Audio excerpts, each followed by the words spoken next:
Hoje é dia 29 de junho, sábado, 19h35. Gente, eu não vou entrar. Se eu quisesse, eu entrava.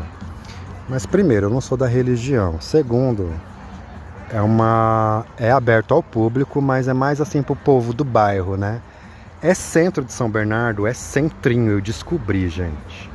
Mas eu não vou entrar, não. Mas tá lindo, parabéns aos idealizadores. Era um terreno aqui. É mais pro povo assim, a galerinha do bairro, né? Se eu quiser eu entro, tem ali coisa pra comprar, mas eu não vou entrar não. Parabéns, uma fogueira de verdade, graças a Deus. Um São João de verdade no centro de São Bernardo do Campo.